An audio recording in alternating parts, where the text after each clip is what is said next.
Ayun, so good morning sa inyo mga kapikat. Nakapagkape na ba lahat? Alam nyo ba, may ikikwento lang ako. Sinong relate dito? Alam mo yung tipong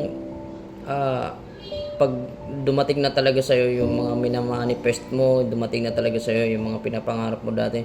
Usually kasi pag tayo nagpe-pray, gusto kasi kagad natin magkakaroon ng resulta.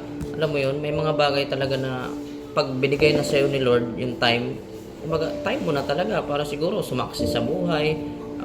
Hindi man talaga sobrang success kahit pa paano kumikilos siya ng ano talaga behind the works. Alam mo yun, yung tipong hindi ka na ganun talaga maghihirap. Yung mga minamanifest mo dati na akala mo yun puro grind ka, puro sipag ka, so sobrang sipag mo halos kakapuyat-puyat ka, ganito ganyan, pero may mga times na talagang akala mo mapupunta ka na dun sa kalagayan, kondisyon mo na sobrang hirap na ng buhay, pero yung pala yung sign siguro na talagang iaangat ka ni Lord. So grabe talaga yung presence ni Lord.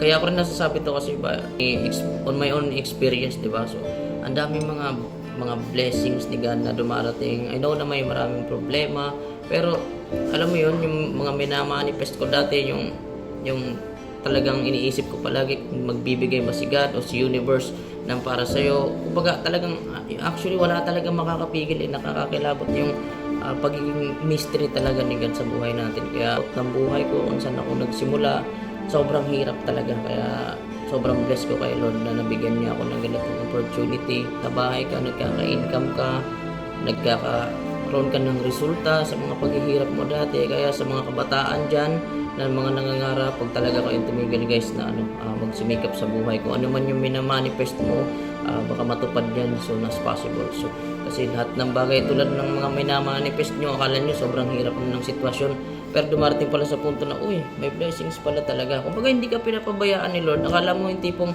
grabe, sobrang hirap na talaga Lord. Ano ba, wala na bang katapusan to? Pero biglang may darating na blessings para sa'yo.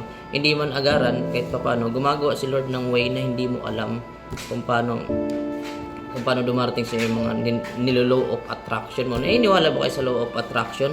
Naniniwala talaga ako sa law of attraction kasi law of attraction talagang ina-attract mo yung mga bagay na gusto mong marating sa buhay, and kaka-attract mo ng kaka-attract, magkakaroon ka ng idea sa isipan mo na talagang uy, na-attract ko na yung ganito. Dating ako yung nagko-congrats lang sa'yo, parang achieve ng achievement ng iba, kaka-achieve mo, di mo namamalayan ikaw na pala yung ina-achieve ng iba.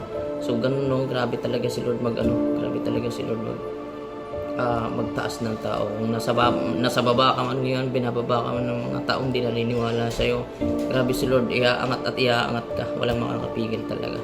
So grabe talaga si Lord magbigay ng kung time mo na talaga siguro para umangat. So sa mga nakaka-relate nitong kwento ko, medyo magulo kasi hindi ko ma-explain hindi ko ma-explain yung blessings ni Lord na talagang binibigay niya sa akin. Hindi man ako usually talagang umangat sa buhay, naging satisfying. At least kahit pa paano, kino-compare ko yung dati ko sa ngayon grabe yung ano ba tawag dyan? Kino-compare ko kasi yung dating buhay ko sa ngayon, grabe yung grabe yung usad, parang ang bilis, saglit lang. Yung dating hirap na hirap ako, ngayon kahit nasa bahay lang, kahit pa paano nagkakaroon pa rin ng income. So, diba? Grabe, diba?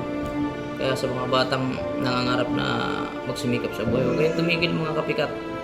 Talagang darating yung time at yung mga pinapangarap mo, matutupad din yan soon as possible. Claim it mo na yan. Kakaroon ka ng blessings, malapit na. God bless.